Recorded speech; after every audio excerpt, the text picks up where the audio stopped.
Good evening, everybody. I think we'd like to get started.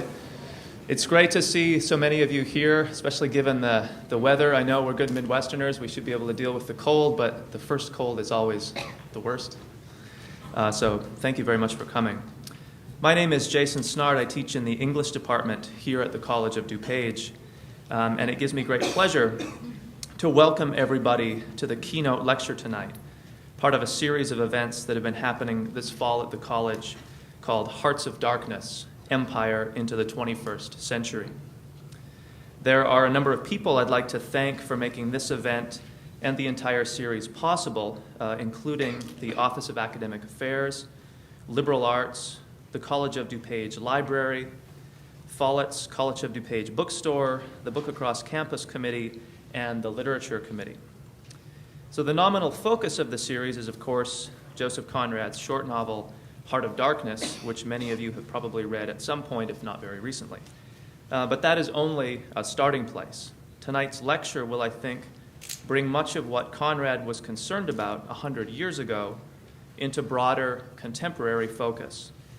Indeed, the issues of imperialism and globalization that worried Conrad remain of pressing urgency for us today. That is why we are very lucky to have one of the foremost contemporary voices on empire and its darker myths with us tonight. Michael Parenti is an internationally known author, speaker, and political analyst. He appears frequently on radio and television and is the author of numerous books and articles. Titles to his credit include his recent The Culture Struggle, Super Patriotism, in addition to The Assassination of Julius Caesar, Democracy for the Few, and Against Empire. You can find these volumes at the college bookstore table set up in the back corner of the room just behind us here. Dr. Parenti's talk tonight will be followed by a question and answer session and then a book signing at the table just to my left, this corner of the room. But please join me in welcoming to the College of DuPage, Dr. Michael Parenti.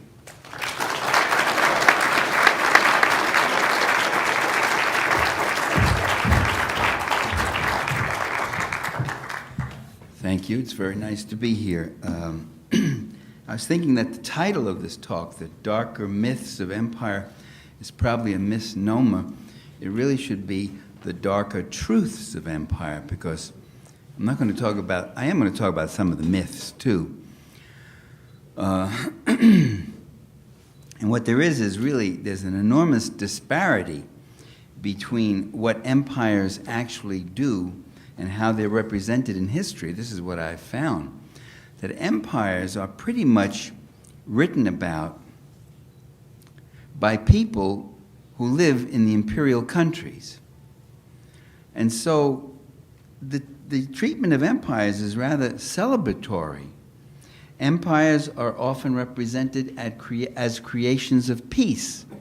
They're even given names of peace, right? Pax Romana, the Roman peace.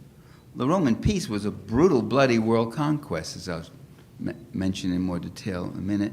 Pax Britannica, and there's even Pax Americana, which was, it's been the title of at least two books, one many years ago by Ronald Steele. Empires are often represented as bringing stability, justice, and prosperity to their subject peoples. They're represented as selfish things, large impersonal organizations that bring order where once there had been disorder. Just so you don't think I'm attacking straw men, oh, who says that, who thinks that way? Let me read to you from one great student of empire. He wrote a masterpiece of a multi-volume work. It's called The History of the Decline and Fall of the Roman Empire, Edward Gibbon. And this is what Edward Gibbon says. The obedience of the Roman world was uniform, voluntary, and permanent. The vanquished nations blended into one great people. They resigned the hope, nay, even the wish, of resuming their independence. The vast Roman Empire was governed by absolute power under the guidance of virtue and wisdom. Yeah, right. That's the description he gives. I mean, not a word here about an empire built on shattered armies, sacked towns, burned crops, raped women, slaughtered herds, enslaved prisoners of war, oppressively overtaxed populations. Not a word about that. Empires are even sometimes represented as unintentional. That's when it really starts to get cute. This should have been called maybe the funnier myths of empire, this part of it. The product of unconscious circumstance. When I was a youth, in my salad days, I used to hear that the British Empire was put together in a fit of absent-mindedness. Did everybody else ever hear of that? It was an old saying. It used to be an old saying about the British Empire. I see only some of the old-timers are nodding. I'm glad that that phrase has gone out of style. Cyril Robinson, a British historian, he says the same thing about the Roman Empire. He says it about both of them, his empire and the Romans. He says, it was perhaps almost as true of Rome as of Great Britain, that she acquired her world domination in a fit of absence of mind.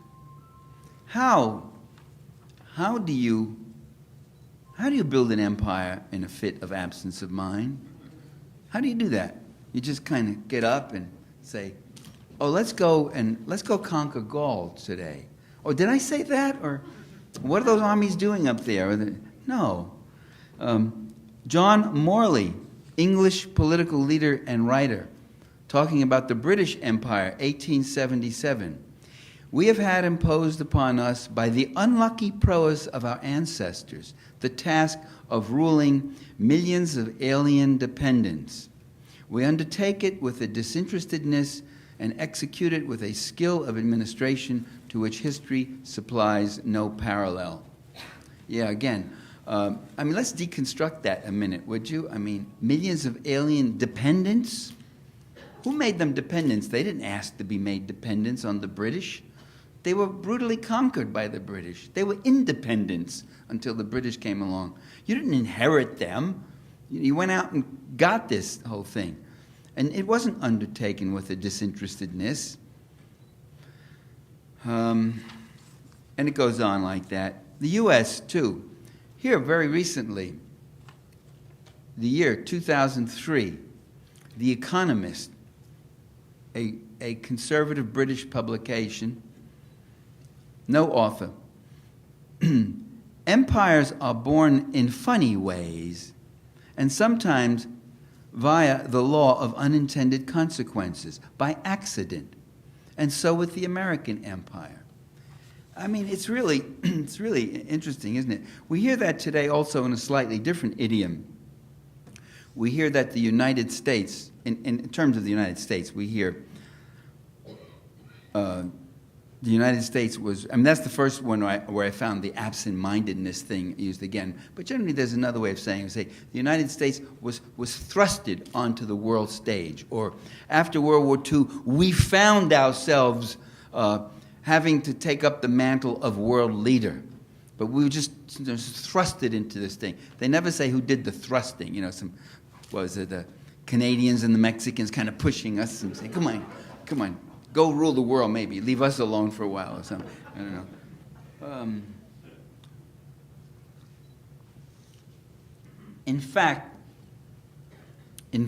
ladies and gentlemen, I think a moment's reflection would tell you that empires are products of deliberate contrivance, of deliberate confection, planning, calculation, and manipulation. No social order can maintain itself in the long run. No social order can maintain itself without conscious human agency. In fact, that's why you have a state. The state is the conscious human agency of coercion to maintain a particular set of interests and order, which don't necessarily always look out for our interests, Americans have been taught, that empires and imperialism are something that other countries do. When I was in the 6th grade, my teacher said to us, the United States is the only advanced country that does not have colonies. We do not have colonies. And we'd look on this big, we'd have this big map, and there would be these of the United States, and there'd be these box inserts all around the sides. There'd be Alaska, Hawaii, Puerto Rico, Guam, the Philippines. I'm really dating myself. These were not independent, and nor were they states yet. In fact, Puerto Rico is still owned by the U.S. So we'd say to her, Miss Myers, what are these blocks here? What are those? Aren't those our colonies? She said, the United States does not have colonies. It has territories or possessions. So, see, that's the magic of words. You wish away, or you define away all sorts of brutal histories and realities by just using a different word. You got the administration today in Washington saying that the Geneva Convention does not apply to the people who are being held in captivity under very bad conditions at Guantanamo by the United States, because they're not prisoners of war. They're enemy combatants. But you know, enemy combatant incarcerated by your military, that's the definition of a prisoner of war. That's what a prisoner of war is. You get the enemy's combatant and you make prisoners out of them. So this use of, it's interesting how terms are now just being used to wish away things and situations. And this has happened with empire as with any of these other deceptions. The denial of empire in the U.S. was made easier by the rather early innovation of what's called neo-imperialism or neo-colonialism. Imperialism is the thing that empires do. So all those years when the communists were saying the U.S. is a capitalist imperialist nation, and we used to say, oh, a lot of commie rhetoric, turns out it's true. We are. We go out and we control, not we, they, the people who run this country, go out and control other places. But much of that control with the American empire in the very early stage was neo-colonial or neo-imperialist. And neo-imperialism was practiced, for instance, with Cuba. In 1905, after controlling Cuba for about 7 years, direct occupation with U.S. troops, the Americans turned around to the Cubans and said, look, we stole you fair and square from the Spaniards in a war which the Spaniards didn't even want to fight. They were willing to negotiate and leave Cuba and all that, but we really didn't want them to leave because then we'd have no excuse to invade you and invade the Philippines and take that from Spain and invade Puerto Rico, invade Guam, annex the Hawaii Islands, all these things that we did. So we stole you fair and square, but it doesn't look so good, we being a republic and a democracy. It doesn't look so good to have a colony. Miss Myers in 6th grade wouldn't approve of it. No, they didn't say that. But so they said, so we're going to give you your independence, and you're going to have your own flag. It's going to be red, white, and blue, but you get only one star because you're just a little island, you know. And you'll have your own money. You won't have to use U.S. dollars. You can use pesos or whatever you want, and you can put your own leaders on your money. You don't have to have George Washington. We're flex on this. You could have that.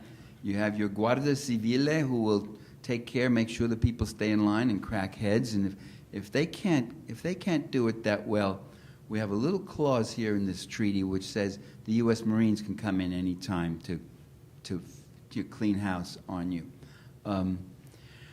And so your own independence, you can continue to speak Spanish even. How's that? And the only thing we'll, or you do for us in exchange is we will continue to control and own your tobacco industry, your sugar industry, and control all your imports and exports and your nickel mines and your oil refineries and all your relationships with third nations, other nations other than us. We will have a final say on all of that. So you're independent. Enjoy. Go out there and enjoy. So what you do is you give them the husk of independence, the shell of it, and you just take the substance of it. That's what neo-imperialism is like. Now, what's happened in recent years is it's become acceptable to refer to the United States as an empire.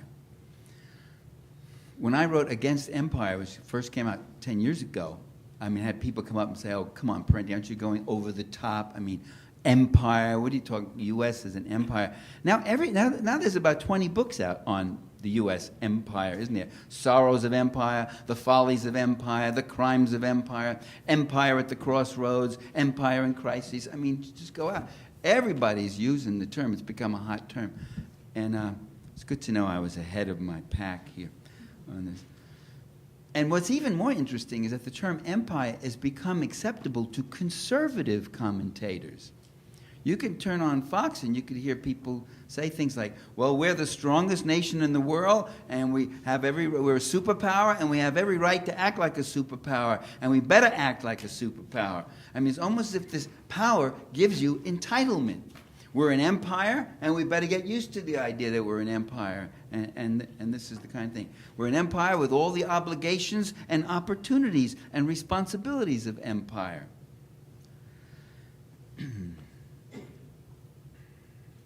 So, what's left out again from all this history, all this commentary, is why empires? That was another thing I found was not. Is this on, by the way? Yeah. I feel I'm there. It is. Maybe I have to get a little closer.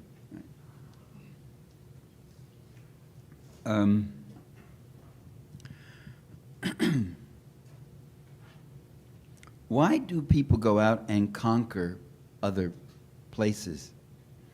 It's usually assumed. You can read a whole history of the Mongol Empire, or they, and such. And Genghis Khan came here, and then they went here, and they destroyed these towns, and they went there, and they fought that battle, and they did, and all these details, and all through. But nobody ever asked, well, why? Why are they doing all this stuff? Is this just stuff happens again? It's just in a fit of ferocious absent-mindedness, they're at it again? Or what is it? Actually, it's not conquest just for conquest's sake. It's not power just for power's sake. It's rarely power just for power's sake. Of course, individuals try to pursue and project their careers to get up there, to get into positions of power, and will sell their souls for anything. But generally, even they have to operate in a field of interest. There are interests involved. There are very real material interests at stake. There's plunder, and there's tribute, and there are resources and markets, and there's expropriating the land and the crops and the natural resources and the minerals and the wealth and the cheap labor, or in the case of Rome, the slave labor. Let me go back again and read you something else about the Roman Empire. It gets wearisome to read what all the British imperialist chroniclers say about the Roman imperialists, and the Roman imperialists themselves, what they say. So, let me give you a Roman imperialist, Sallust, writing at the time of Julius Caesar. This is what he says about Rome. Avarice was a thing almost unknown. Justice and righteousness were upheld, not so much by law, but by natural instinct. They governed by conferring benefits on their subjects, not by intimidation. That's what he said about the Roman Empire. It's mind-boggling, It's really rather mind-boggling. Is he talking about the Romans who went into Egypt and plundered and stripped that entire rich kingdom and tore up everything that ever there and turned it into a granary which they plundered? If you want to know why so many countries in the third world are so poor, just look at the history of imperialism. They weren't naturally and inevitably poor. They were made poor. Underdevelopment was something that was imposed on them. They were developing. They had wealth. Many of them had very advanced civilizations. They were forced back and plundered and impoverished.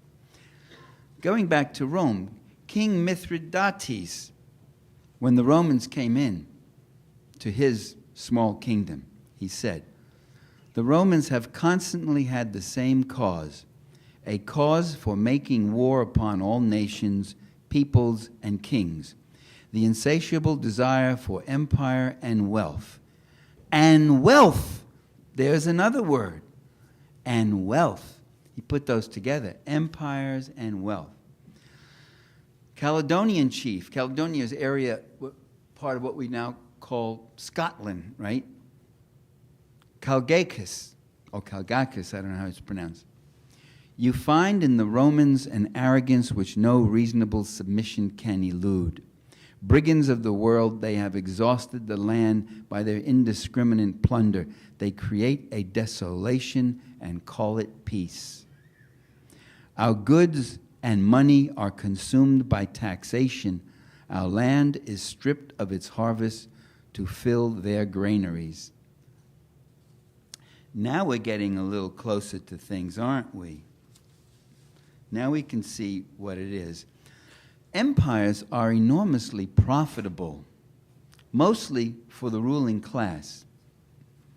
Empires are also enormously costly, mostly for the common populace. The people of Rome didn't do too well on the empires. They got a grain dole and that was it. They often paid the price in blood. They were piled up in tenements and that's the truth of every empire. The empire feeds off the resources of the republic. And that was true of the Roman Empire in its days, right to the late republic. That was true of the British Empire, and that's true today.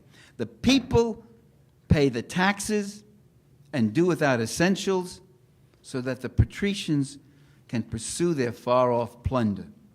The center is bled so that the perimeter can expand. Athens is defunded and starved so that Sparta can batten and grow ever more powerful. We see that happening today right here in this country. $200 billion being spent in Iraq. We don't know where one-third the money's going. The Pentagon has admitted at least one-third of the money is totally unaccountable. They just don't know. We're talking about billions of dollars here. We don't know where that money's going. There, I'm finally picking up the microphone. My throat was straining there. A few giant oil cartels are reeking it in. They now have control of an oil resource. They don't have direct ownership. They prefer to keep it in nominal ownership to the Iraqi government. But they have control now of an oil reserve which at today's prices must be over $5 trillion. $5 trillion.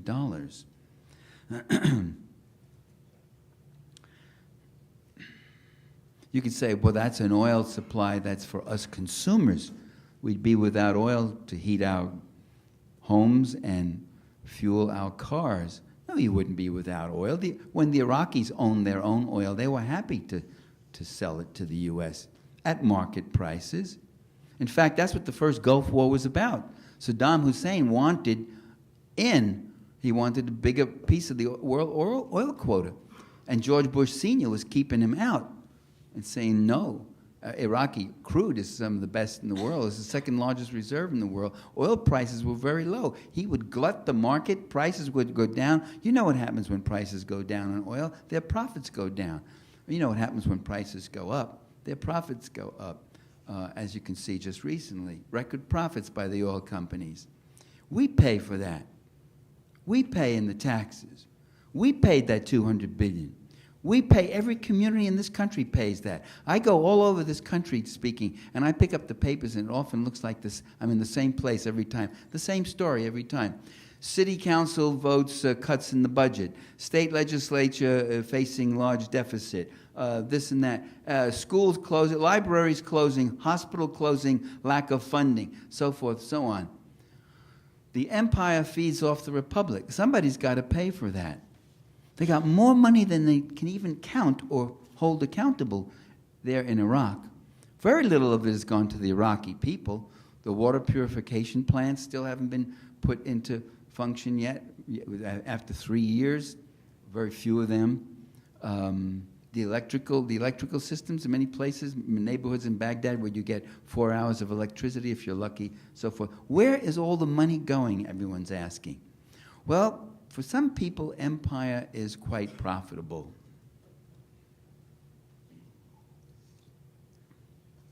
Don't ever say that George Bush's policy in Iraq isn't working. It's working. It's just not working for you or for me or for the Iraqis, but it's working for certain interests. It's working in the way that empires have always worked. To say George Bush's policy isn't working is a senseless comment. It's not a political comment. It's not a politically defined comment. So discard it, because you have to say, working for whom? Whose interest? Cui bono is the Latin phrase. Who benefits? Who gets the payoff on this? And just because many of our liberal commentators don't know what they're doing doesn't mean they don't know what they're doing. You get it? And when you think those who rule you, when you think those who rule the wealth and control the markets and the labor and the resources of society and set the wages and define the labor market and control the media culture and all that, when you think they're stupid, then you're being stupid. You got that? Okay.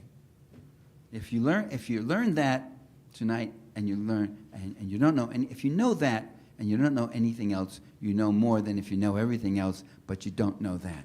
So you got to really know that.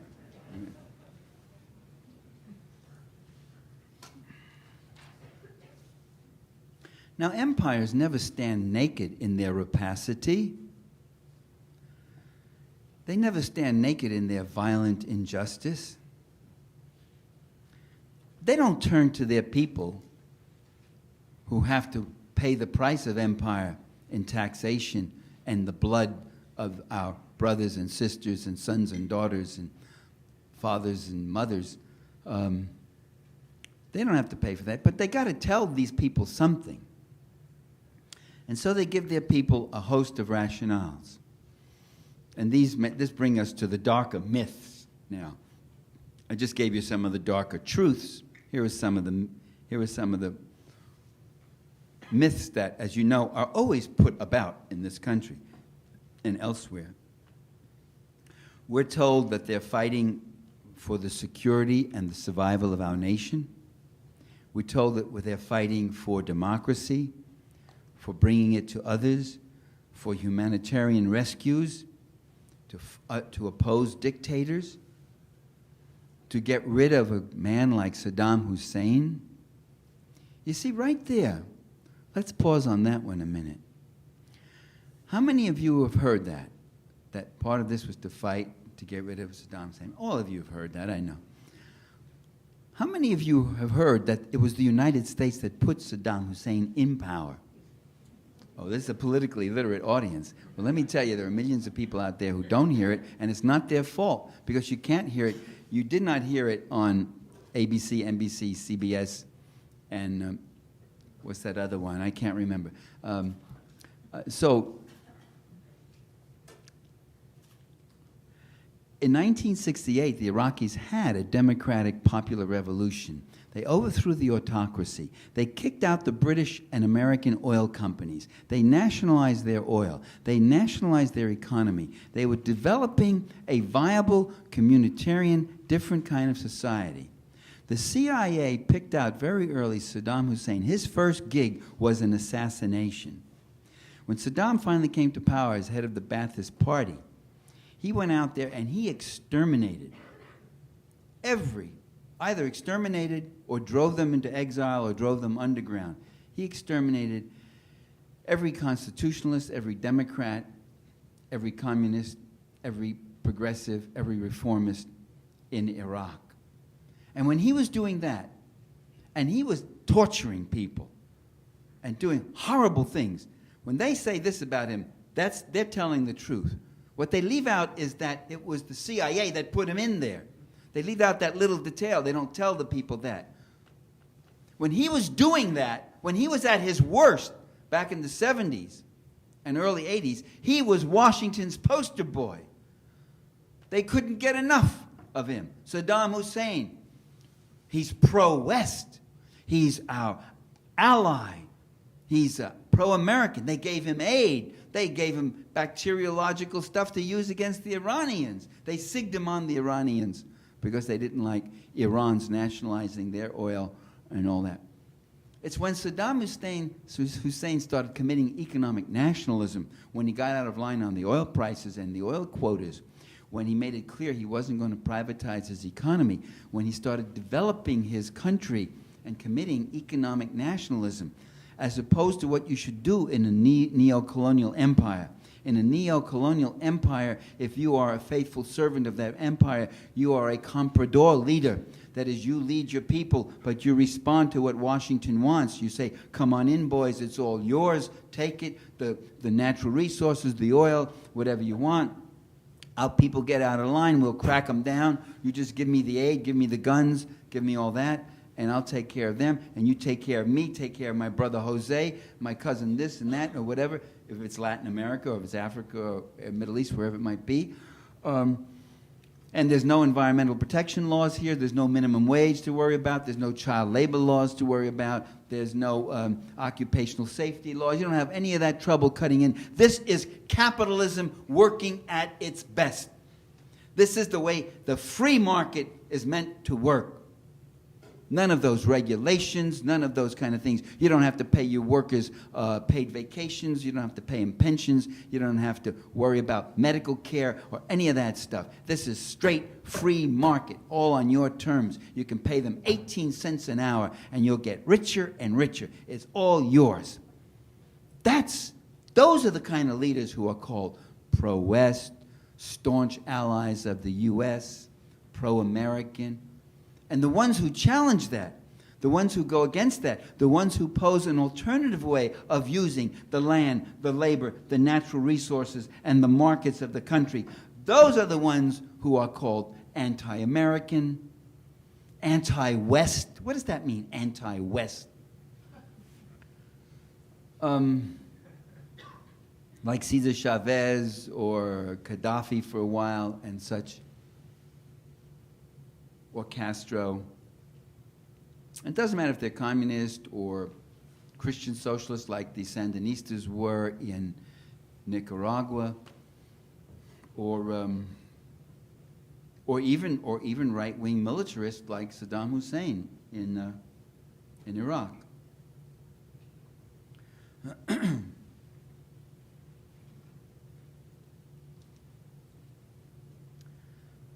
So they tell us these things, that this is why we're there, to save people, to introduce them to democracy, to help them teach the poor little itty-bitty, apparently not very bright Iraqis self-governance, teach them how they can govern themselves. It's a 5,000-year civilization. We're going to go in and teach them some things. This is the civilization that brought us writing, the alphabet, a lot of the early science, and such. Very bright, resourceful people, but they haven't learned what we are going to be able to do now. Teach them. Again, leaving out what? Leaving out the fact about the 1968 revolution and the country they were building on their own if they had been left and given an opportunity to build that country. The imperialists, the empire builders also. This doesn't have any projection. You got to stand like this with a. You can't get it a little higher, huh? Never mind. Blank look when it comes. I know you can hear me because I'm straining. I'm talking without the mic. I would like to be able to get the mic, and this is the only. Either you get the saturation stuff, or you get me shouting to you without any amplification. It's amazing, you know. You can't. My unfulfilled ambition is to go to a college where they've got the sound system down. I don't know, but it's just. I mean, how long has amplified sound been with us now? About 100 years. When are they going to get it so that it would be effortless or something? It's working. You should feel what my throat is feeling now. Okay. Another thing the imperialists do is play upon our patriotic pride. They, you get one thing that's often bandied about is the idea that the United States is a unique country. It has a unique history. You want to know something? That's absolutely true. It's a very unique, remarkable country, or a unique history. No other country has a history the United States has. But you know, that's true of almost every country. They all have unique, fascinating histories. China, Egypt, Ireland, France, Great Britain. I mean, so many of them. They all have all sorts of interesting histories. Italy, Nigeria, South Africa, all sorts of things, all sorts of remarkable accomplishments, incredible transitions, horrible atrocities, unusual ethnic mixes, and all sorts of kinds of conflicts. It's fascinating. The other thing we hear, though, when that's said about unique, they say, we have a unique mission. And then that's introducing the idea of the messianic nation. I talk about that in my book, Super Patriotism. I think I have a chapter in that called The Messianic Nation.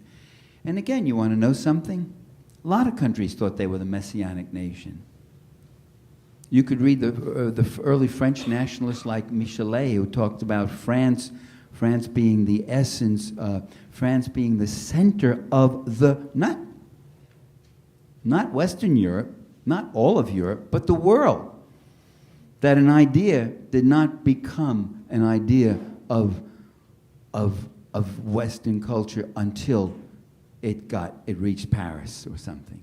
That the French had a mission to bring the Republic to other people, and so forth. You get it from the early Slavic nationalists, the Russian nationalists like Dostoevsky, talking about Holy Mother Russia, which had a mission which was to bring all the Slavic peoples, unite them, and bring them up, elevate them to a new spiritual level, away from the degeneracy and materialism that was infecting the West, you know, that kind of thing. In India, you had the Indian National Congress in the 19th century talking about the Aryan mission of India, not just for the subcontinent, but for the whole world, that India, with its spiritual richness, would lead mankind through its troubled and tattered, gloomy past out into a new, bright vision and future. And this is what India will do if we could unite and all get together and develop our national consciousness and then be an example to not only ourselves, but to the whole world, and a power and a force for this sort of thing. You can go back, the Roman Empire, the British Empire. Go back to the Old Testament. Read about the chosen people. The chosen people doing God's work on earth. That's one of the earliest messianic nations that we have actual literate script about and all that. Italy, the Italian nationalists like Gioberti, who talked about the Italians as being the new chosen people, or even more so, more prominently, Giuseppe Mazzini. Mazzini talked about Italy having led the world twice before, in ancient Rome and then with the Vatican, through Christendom for 1,000 years, and now an Italian republic will emerge, and it will bring democracy and peace and all this stuff. It was a pretty benign message he had, but it still was a messianic nation. What the hell is this guy talking about? The average Italian peasant was trying to keep body and soul together and was not about to lead the entire world. to a new enlightenment. The German nationalists like Treitschke and Fichte, the same kind of thing, that Germany, Macht, with power, which develop its power and weld the world together and bring order and a little harsher, but develop it and be in finally a benign force. So Americans are in thinking that we are an exceptional people, we're very unexceptional. That thought, I mean, is a very unexceptional thought. There are many others who have had the same thought, believe it or not. Now, rulers do not only play upon our messianic and patriotic pride, they play even more decisively on our fear. That becomes a big thing. I remember a very quiet but dramatic moment of it. I think I was the only person who seemed to notice it back in 1990.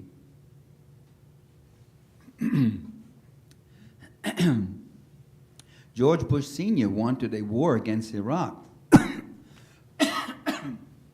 Saddam Hussein had not only done all these things, but then went in and took over Kuwait. Because the Kuwaitis were slant drilling under the Ramallah oil fields and siphoning off Iraqi oil. And he kept telling them to stop, stop. If he was smart, what he should have done was just gone and just taken that portion of the border. Instead, he conquers the whole country, giving the U.S. a tailor-made excuse for going in. Still, as of November of 90, the polls showed that Americans supported diplomatic and negotiated withdrawal of Saddam Hussein from Kuwait.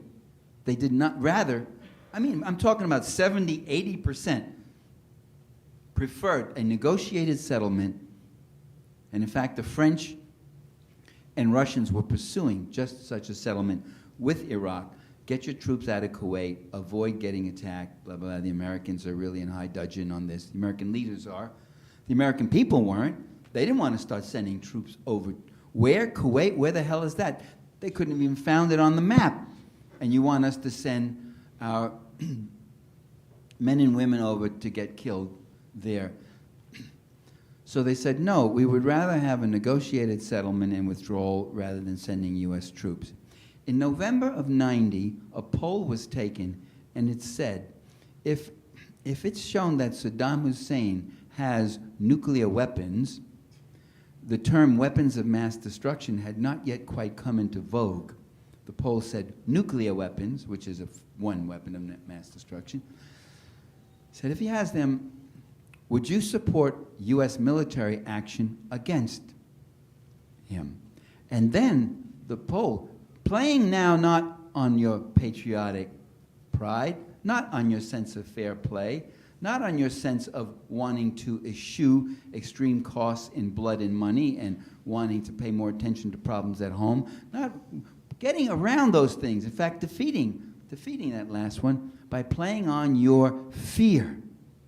And the polls reversed. 70% of the people said they would support. I was watching the polls very closely at that time.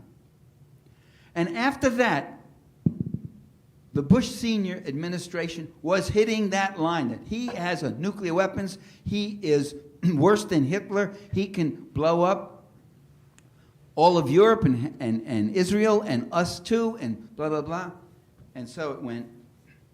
And so you play upon their fear.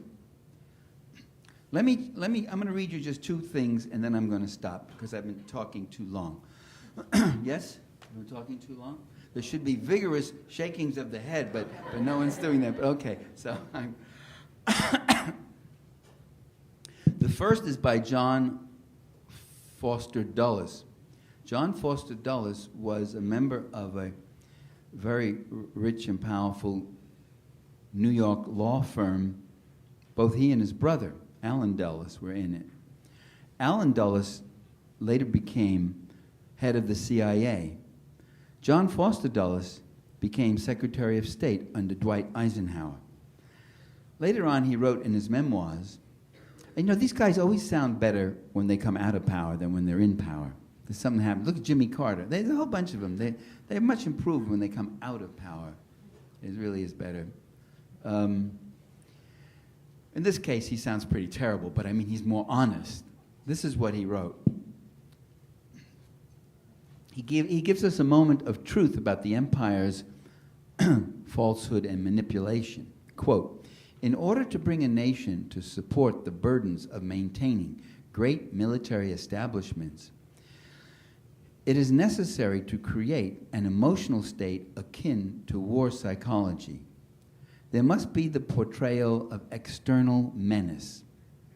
Let me repeat that sentence. There must be the portrayal of external menace." You get that? Get the words. Words are very powerful instruments. The words they're using constantly to cloak. But if you look at them closely, they reveal a little more than they intend.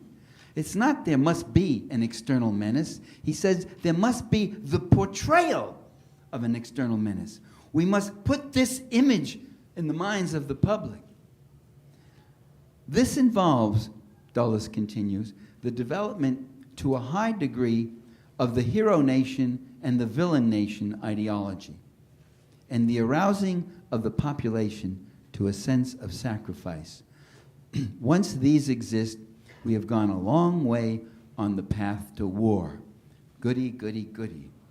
You see, all nations to some extent, varying extents, but all nations to some extent rely on public opinion. All nations need the support, or at least the acquisition, or acquiescence, and the resignation of the population. So that could be a supporting population, a grudgingly supporting population, an intimidated population, whatever else. But they cannot function if that population begins to develop a counter-consciousness and begins to mobilize and move and go in a different direction. So don't for a moment think they don't care what we think. Oh, they don't care what we think. They just go do. Oh, boy, do they care. Everything they do, every trip that George Bush is making, every speech he's making now is because he cares what you think. Every answer he's given and every justification and all that, they care because they know that their power rests on your shoulders, on your tax-paying shoulders. I'm going to read you one last quote, and then I'm going to stop because my voice is giving way here. This is by, if I can find it, this is by a guy named Tom Watson. Tom Watson was a governor of Georgia and then a senator, U.S. senator from Georgia. He wasn't a Democrat or a Republican. He was a populist. This was back in the late 19th century when the Populist Party they controlled about 4 or 5 governorships and maybe had about 4 or 5 members in the U.S. Senate and maybe a couple of dozen in the House of Representatives. They were emerging as a power, especially in the South and the West. And their fight was against Wall Street and the big moneyed interests and the industrialists and all that sort of thing. Watson's later career took a very unfortunate turn, anti-Semitic, racist, of course, Georgia at this time and all that. But this is 1898 now. 1898 was a rather interesting time. This is when the U.S. has embarked upon this other great humanitarian crusade called the Spanish-American War, where McKinley said we have to fight this war because we have to save the poor Cubans from the Spaniards. And what was McKinley's first act of war? Does anybody know here?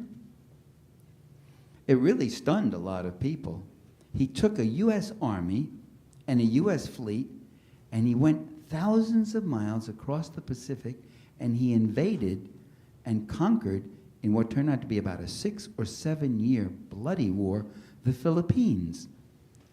Because they were rich, because that set up the Pacific Empire of the U.S., and that had been their goal all along, to get into the plunder of this, to find the new markets and the new resources for that top 1 or 2 20% of the investing class.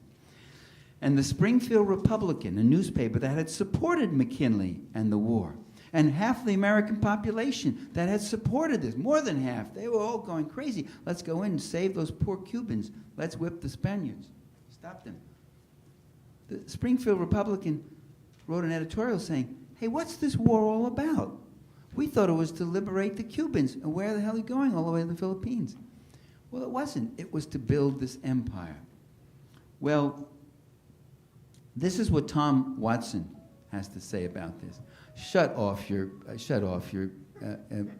cell phones, please. Thank you.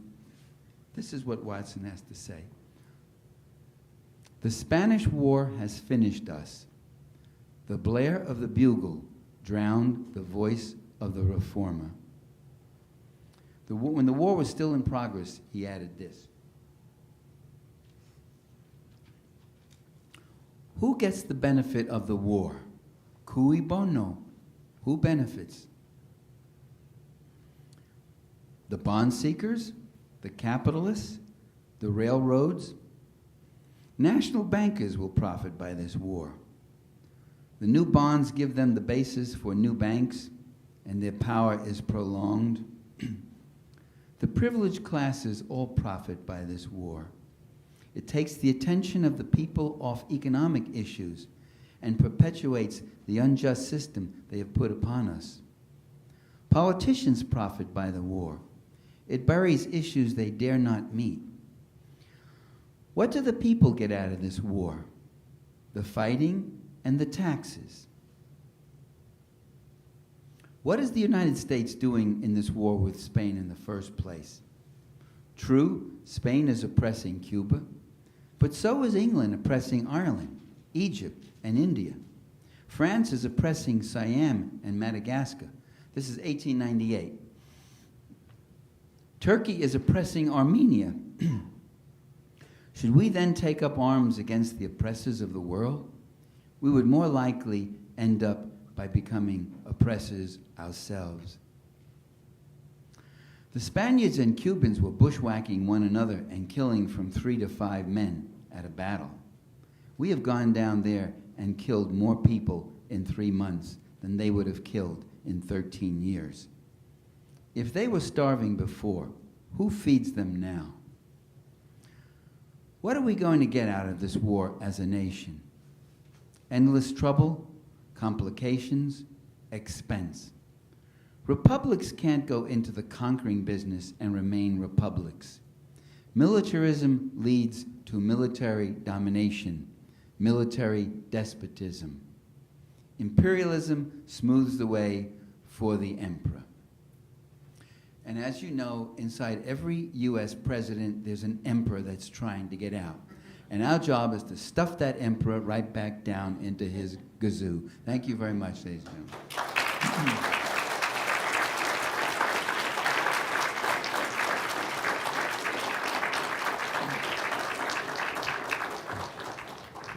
Okay, you want to do a Q&A? Yeah. Any announcement? Yep. Oh, we have to sit here? You could stand if you like. Well, I think I can. I don't know if I can see the people over in the cheap seats over there. I don't know if they can see it. We would like to do a Q&A, although we have microphones set up along the aisles that you can see. We're recording tonight, so if you do have a question, please come to the microphone and do it that way. And I'd invite anybody with a question to come forward if you have a comment or question. It'd be great. Given that the U.S. is borrowing $2 billion a day to keep this empire going, do you ever see us running out of money? You mean the rulers running out of money? Well, that's the goal. The goal is to run out of a lot of money. Bush is building up this massive deficit. See, it's not true that the conservatives are fiscally very conservative and and the liberals are the big spendthrifts and all that sort of thing. It was the Democrats who balanced the budget under Clinton. I'd say one thing for him, that he did balance the budget for 3 years. He produced a budget surplus of $300 billion, which in 1 year Bush turned around. When Reagan came into office, the national debt was $800 billion. When Reagan left office, it was $2.5 trillion.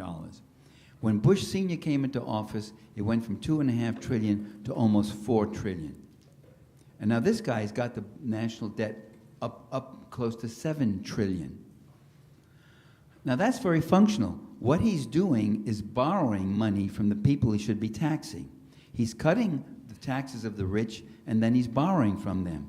A national debt like that is an upward redistribution of income. We have to pay for that debt. That $7 trillion belongs to us. You see, every year this government has been running a deficit. What's a deficit? A deficit is when the government spends more money than it takes in taxes. How can it do that? It does that by turning around and borrowing money to make up the difference, to pay the deficit.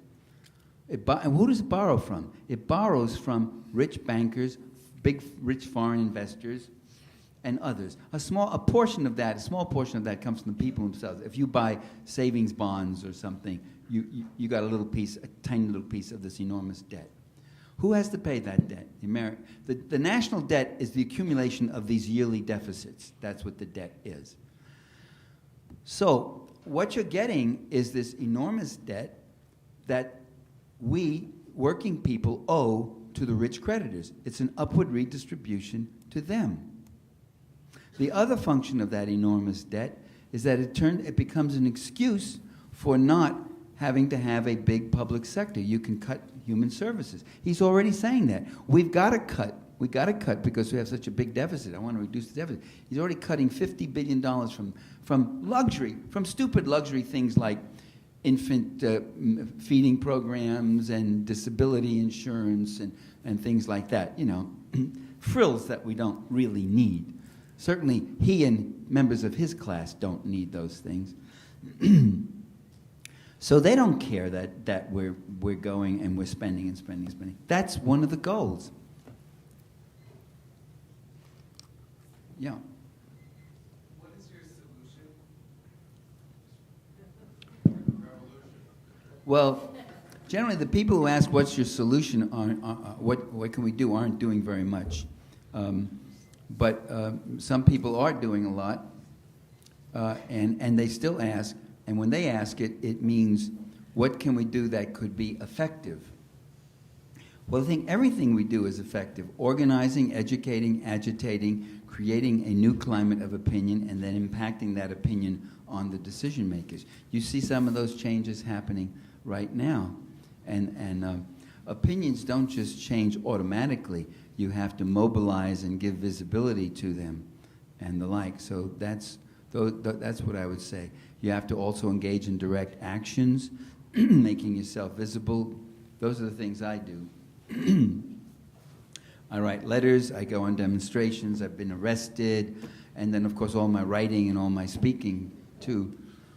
So that's what I would say. Those are the things you have to do. Yeah. We should start a rebellion. Pardon me? We should start a rebellion. We should start. Do you think we should try to collect our tax dollars back for ourselves? Yeah, I've been hoping that there would be a tax resistance movement. I joined that,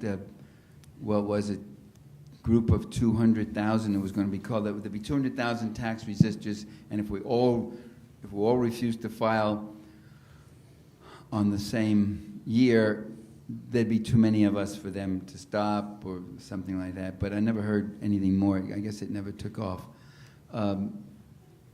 Tax resistance, if there was a way you could do that and stay out of jail, or at least make it a mass resistance movement, that could change an awful lot. Yeah, or it would have an impact, I guess. One of the things we have to fight for is honest elections. He stole the 2004 election again. I mean, the evidence is overwhelming. Forget 2000. Florida was nothing. This past election in Ohio and Florida and New Mexico and Nevada, every single county where they had debolt machines were carried by Bush over Kerry. Kerry lost every single county where the debolt machines went, and the only thing it correlated with, not with race or party or background or income. The only thing correlated with was the existence of the debolt machines in these different places. They are now privatizing the vote casting and vote counting system. It's the end of democracy. So there's that fight going on. I mean, what can we do? What should we do? There's no limit to the kinds of issues you can get engaged in. There's so many of them. Yeah. Why, in your opinion, is the American public not angrier about things like stolen elections, but maybe even more about the upward transfer of wealth, the fact that they see that their jobs are being outsourced, that they're not getting their fair share, that there's no national health care, that public services are cut? I don't see enough anger. If I lost my job and I couldn't feed my family, or if I had a medical emergency and I couldn't pay for medical care, I would be angry as hell. Why isn't the American public angrier? Well, you know, the people who are in power do control the universe of discourse. I mean, they control most of the media. And it's remarkable that the few little things that get out, the critical things that get out now, do get out. And people, I think what you often get is people can't connect the dots. They see that and they may complain about it, but they don't blame it on George Bush. George Bush is saving us from this horrible menace in Iraq, and we should be supporting him. And regardless what you think of the war, whatever you think of the war, our boys are there now in Iraq, and our boys and girls, and because of the 2,000 so who have been killed, there's been about 50 women, about 45 to 50 women. They're there. We got to give them our support, you know. So those are the kind of things you get, and sometimes they are. Some of them are seeing things. I mean, look, his popularity and approval rating has dropped to 38%. A lot of times people don't do anything because they don't know what to do. That's why the existence of an organized movement. That's why unions are very important, because unions do reach working people in a way that all the other organizations that we build on don't quite reach them, and can educate them on these very issues. And that's why union members have a better voting record than non-union and all. But also, you know, all the other reasons. I can't go through the whole map of political manipulation now, but the powers that be also conjure up other issues that distract people, that divide them. There's the problem of race, you know, racism. There are portions of this population that have never accepted the civil rights movement. There are portions of this population that have never accepted the counterculture movement, including legal abortion, women's rights, this, that, all that stuff. And those portions together are being led by a very tiny fraction of this population that has never accepted the New Deal and wants to get us back to 1900. So they're playing on things about abortion and gay marriage. I mean, gay marriage, that was like throwing meat to them. They must have, I mean, when did it come? When did that issue break? It broke in the fall of 2004. Nice timing, guys. You know, that you just throw, I mean, they must have felt in their knees and said, Lord, thank you. Lord, you've given us red meat. I mean, the votes they could get on that one, I hope, but what's going to happen in 2008? Will it be man-boy love? That'll be thrown out to see how many you could divide there and all that. Well, I don't compare that with gay marriage, which I think is a legitimate right. So there are these issues which do provoke false consciousness, appeals to patriotism, unblinking, unthinking, knee-jerk patriotism, which I wrote about in Super Patriotism.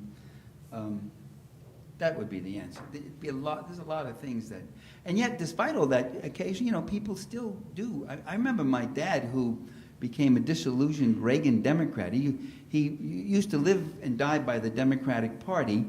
And then he voted for Ronald Reagan. I said, what the hell are you voting for Ronald Reagan for? And he said, oh, death penalty and crime. He retired, he started watching TV, and he watched all these crime shows. Suddenly he became frightened about crime all the time. We lived in a safer. We used to live. We were born. I was born and raised in East Harlem, Italian Harlem. It was called. It was a very tough neighborhood in New York City. You probably could hear a little, just the slightest touch of New York in my accent, but it was a safe neighborhood, though. Nobody messed with us. I mean, and there were always old ladies sitting on the windowsill in the streets. You could see everybody and all that sort of thing. And then he moved up to Clawson Point in this Archie Bunker kind of place, which was really almost semi-suburbia. And there's nothing. And he started getting afraid that there were hordes of urban gangs were about to descend on him because he's watching all this television. And even he, after about a year and a half of Reagan, he said, this guy Reagan is only for one group. He's not for the rest of us. So somehow he picked it up. I mean, he began to pick up, how many times can you give tax cuts to the very rich without people beginning to say, I don't know if you're really looking out for me here, when you think of what our taxes are. I mean, the taxes we pay is just outrageous. I mean, my income isn't that high, but when I look, it's probably my single biggest tax item, I have to pay. I have a little house in California. Well, I'm so glad you're here. Let me tell you my trouble. It's a 2-bedroom cottage, and I have to pay about $4,000 a year for property taxes. Wow, that hurts, that's a lot. And then a guy across the street with Proposition 13, he has this mansion thing with all sorts of upstairs rooms and all that. He pays less than half of what I pay because he owned his house when Proposition 13 came in. It's a 2-tier. So there's terrible tax oppressions all over the place. So people people have those gripes and they have a semi-awareness of it, but the thing of putting it together and directing it toward actual issues and ascribing it and being able to detect the lies that they're telling us and how they manipulate what are called cultural issues or identity issues to get you not to look at your own straight bread and butter economic issues. That's a job that I try to do, which I don't do very well because I write books about it. Well, who the hell in America reads books, right? It's ridiculous. I go on radio shows and do a lot of that, too. Yes, Ms. Mm-hmm. You touched upon the corruptibility, the corruption of the election system. Yes. I wanted to just put in a plug for a program going on tomorrow night, sponsored by 2 Leagues of Women Voters, that's going to go into that issue in depth at Lincoln Center on Maple Avenue, 935 Maple Avenue in Downers Grove at 7:30 tomorrow. Will Your Vote Count? It's a free program. And we'll go in depth into the control that has already been exerted to put people in office who probably haven't been elected.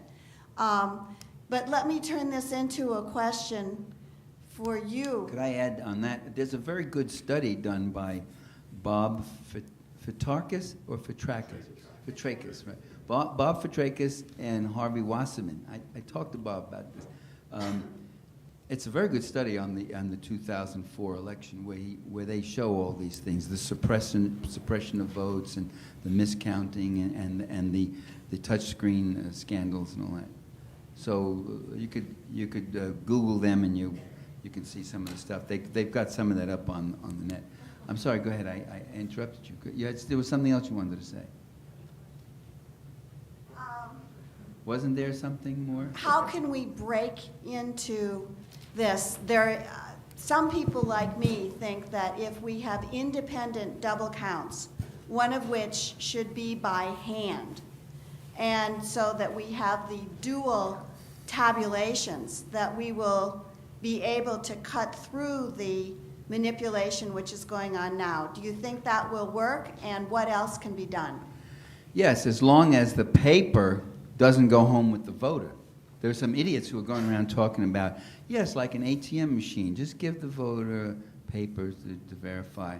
And then how are you ever going to get a recount that way? You're going to call everybody, come back with your pieces of paper. Where did I put mine? I don't know. That's ridiculous. And also, so when the voter does produce that paper, you see, because the defaults you set up can give you a phony numbers on the machine, and they give you phony paper ballots too. So the voter has to verify that what he or she just pressed on the screen is what comes up on this piece of paper also, and then that paper goes into. And a better way than that is just to have paper ballots. Go back to that, really. Yeah, it's the only solution, really. And this whole thing about recount, I wish people would stop talking about the right to recount and we'll need paper for recount. Recount, I just wrote to Lisa Peace about it. She's been on the internet talking about recounts. I said, Lisa, why are you talking about recounts? You never get a recount, even if you do get paper trail. You can't get recounts. Most states, there's no way you can get a recount. Who does recounts? It costs tens of thousands of dollars, and you have to lose within 1 or 2 percentage points. It varies from one state to another. In the states that do allow for recounts, some don't even have it written into law. So if they're gonna mess with the numbers, they're gonna have their boy win by more than 1 or 2%.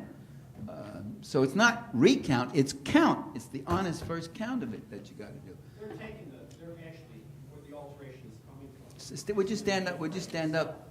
Would you stand up and talk to people in Where the... they're stealing the votes on you is not at the place where you're voting. So even if a machine spit out like a paper trail, it's immaterial because it's the mainframe where the real tampering is going on. In other words, the numbers that are reported, to the media. And that could be done very easily by one person. You don't need a team of manipulators, which could get risky if you got 7 or 8 guys. One of them might get a little disillusioned and squeal or something. You could just have one person do it, and that certainly seems to be what's happened because it didn't correlate with anything. It didn't correlate with the exit polls. This is what Fitrakis, did I get a name right? This is what Fitrakis and Wasserman pointed out, that stuff about they weren't early exit polls. They had exit polls all day long, right to the end, and they showed that Kerry was winning by 53 to 48% or something like that, 53 to 47%, or 46 point something. And that carried all the way through. He won that election rather substantially, and in fact, and exit polls are very accurate, you see. There's a 3 to 4% margin of error on an opinion poll. That's if you go do a sampling right now. If you went out and rang doorbells or used the phone and all that, you can get that kind of margin of error, at least. But with an exit poll, the closer you get to the actual act of voting, the more accurate is your prediction of what the returns are going to be. I learned this. That was my PhD on I studied at Yale University under Professor Robert Lane. We learned that stuff when McPherson did his studies predicting elections on the basis of socioeconomic level, religion, and locale. You got one level of prediction. When Barrelson came along and got closer to the actual voting act, he did party affiliation, candidate preference, and issues, how they stood in issues. This will give you, of course, a better prediction because you're getting closer and you're narrowing it to the actual things. Well, the exit poll actually brings it right to voters only who've just come out a minute ago. And so the margin of error is less than 1. I mean, you'll get one, somebody will say, none of your business, I don't want to tell you. So there might be the slightest distortion. But it's impossible to have gotten a 7% error like that. That never happened in exit polls. Now, there are people who want to abolish the exit polls, you see, saying, oh, there's no function, what are they? They interfere with the system and all. Or they made up all sorts of funny explanations. They said, well, the Bush voters were a little embarrassed about voting for Bush, so they didn't say it. They were ashamed and didn't say it. Or the Kerry voters came earlier and they were more outspoken and they voted earlier. That's not true, by the way. The Democratic vote in a lot of communities that I've worked in, Democratic vote really gathers strength and momentum after 6 o'clock, 7 o'clock. That's when all the people come home from work. And they only got about an hour left before the polls close. There's all sorts of things we have to do with the electoral system, like not have it on a work day, have it on a weekend, have it for 2 days, have on-site registration. They're going in the opposite direction now by requiring photo identification. Of course, that's a way of eliminating the elderly, the poor, Latino minorities or immigrant minorities and such who may be citizens and by now and all that, but still don't have things. So I'm sorry, I'm going on too long about that one question. Could we make these three people the very last three? Is that or four? What? You? What are you saying? I'm just saying I'm in this. Okay, these four people, yeah. Can you recall any historical or modern example of a successful anti-imperialist movement? What do you mean by successful? One that would produce some sort of significant measurable result, or at least organize a large groundswell of public support. I know you mentioned the populist movement in the United States. Well, the Vietnam movement, it took years and lots of casualties and such, but it did have a tremendous impact. Whether it was successful by certain standards, I don't know. It didn't really stop the war. The war was really stopped by the heroism and endurance of the Vietnamese people, but they took heart at the resistance that was going on in the U.S. to the war. And in a number of cases, the aftermath of war is revolution or upheaval and change. There have been a lot of anti-colonial movements in Africa and Asia and Latin America that have led to at least nominal independence and some modicum of independence. The anti-slavery movement is an anti-imperialist movement. You can go on like that, but everything very imperfectly.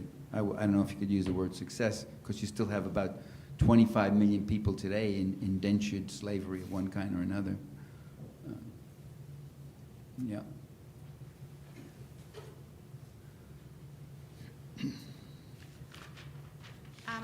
Given that you have certain groups that feel dispirited or discredited, can you identify a class or group of people that should or could sponsor the majority of the bulk of the burden and make the biggest impact, and if so, how?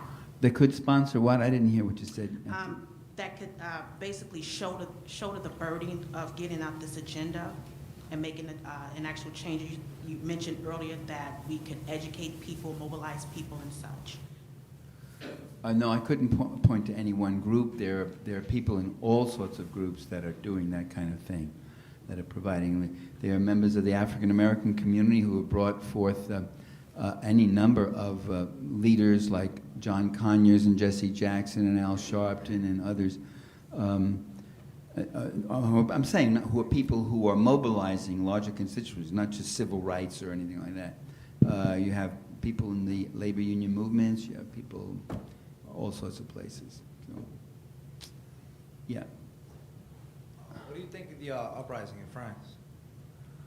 Oh, it's very disheartening to see that kind of thing. It's to see France inherit the legacy of poverty of its own imperialism in Morocco and such and all that.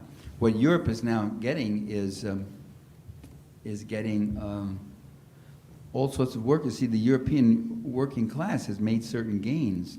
So now there are all these desperately poor people from various places, the Commonwealth in Britain, Africa, and places like that, North Africa, going into Turkey, going into Germany and such, looking for jobs because there were markets, there were certain kinds of jobs that they could do that were the worst jobs, and they would take them because they're more oppressed and desperate and they need the jobs.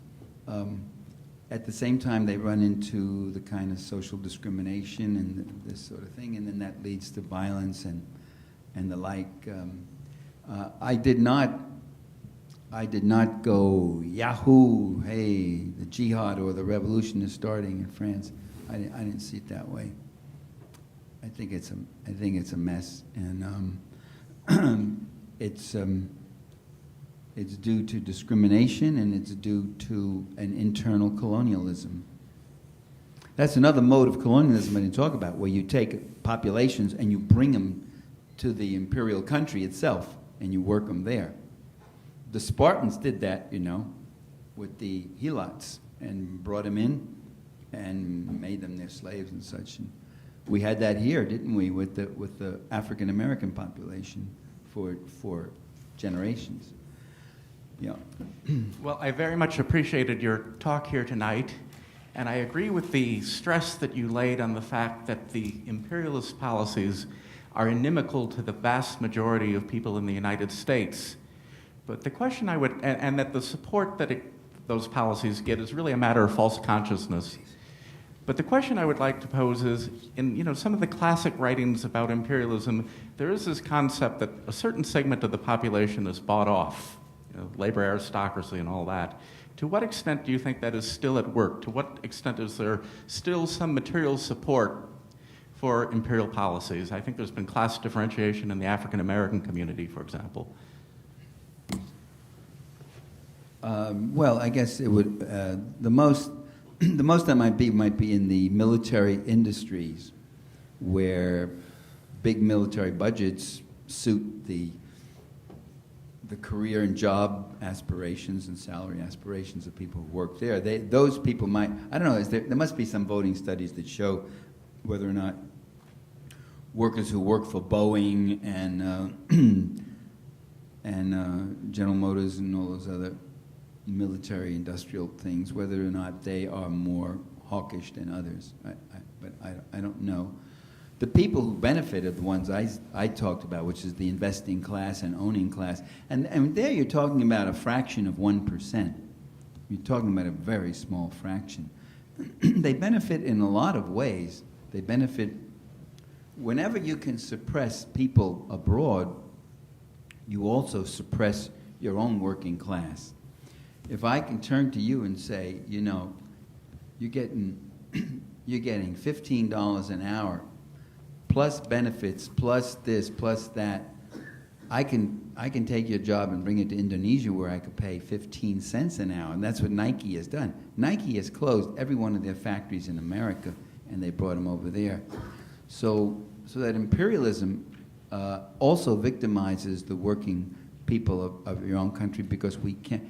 The historical gains that we have won to get our salaries up to a decent level are now being undermined by exporting those jobs to other countries, or by bringing the population, the desperate, impoverished populations from those countries here, and forcing them to work, and they're illegal, and they can't even unionize, they can't complain, they have grievances, but they know if they complain, they'll be deported tomorrow morning, So imperialism does, I think it benefits really a very small portion of the population. I really think it's mostly false consciousness when people support the wars. It's not because they've got some vested interest, they're getting treated so well materially. I don't think that's true. Okay, well, thank you very much.